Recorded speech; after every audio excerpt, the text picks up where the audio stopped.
Nemali by chýbať ani v jednom záhradnom jazierku. Lekná. Sú úchvatné a tajomné zároveň. Viac nám o nich porozpráva pani Alexandra Rovná. Dobrý deň. Dobrý deň. Čo sú to vlastne za rastliny, lekná? Lekná sú rastlinky, ktoré sú také romantické, tajomné a určite patria do každého záhradného jazierka a určite potešia každého milovníka okrasných rastlín. A na čo by sme nemali zabudnúť pri jeho kúpe? No pri jeho kúpe hlavne si musíme uvedomiť, aké veľké máme jazierko, aké hĺbky vody máme v tom jazierku a ako máme jazierko osvetlené. Pretože jednotlivé odrody lekien majú rôzne nároky na hĺbku vody, počet hodín slnka dopadajúceho na jazierko a takisto majú rôzne nároky na plochu. Sú kultivary, ktoré majú veľmi mohutný rast a zaberajú, 2-3 metre štvorcové na tom jazierku a sú kultivary, ktoré sú drobné a zaberajú necelý meter štvorcový plochy hladiny. Takže toto všetko si musíme zvážiť a kupovať tie odrody označené. Ako a kedy sa vysádzajú lekná? Lekná môžeme vysádzať odtedy, čo nám rozmrzne jazierko, až do konca leta.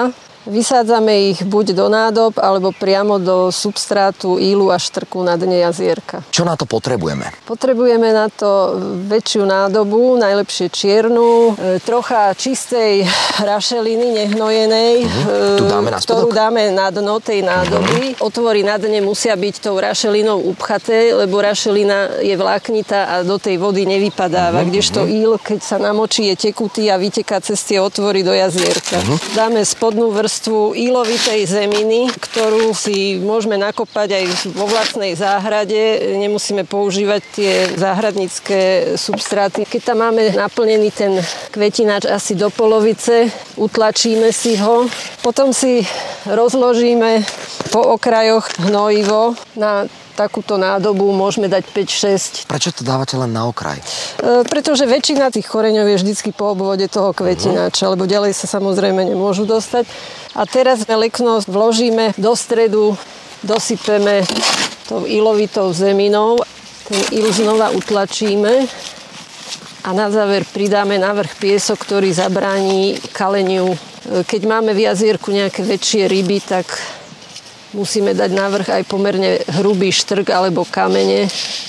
A to je v podstate hotové a môžeme to šupnúť rovno do vody. Tak keď je sadenica lekna príliš slabá, tak ho umiestnime najprv do pomerne plytkej vody. Až neskôr, keď sa jej listy o niekoľko dní vytiahnu na hladinu, ho posunieme do tej definitívnej hĺbky. Ako dlho a kedy kvitnú lekná? Lekná kvitnú od konca mája do začiatku októbra, do mrazov.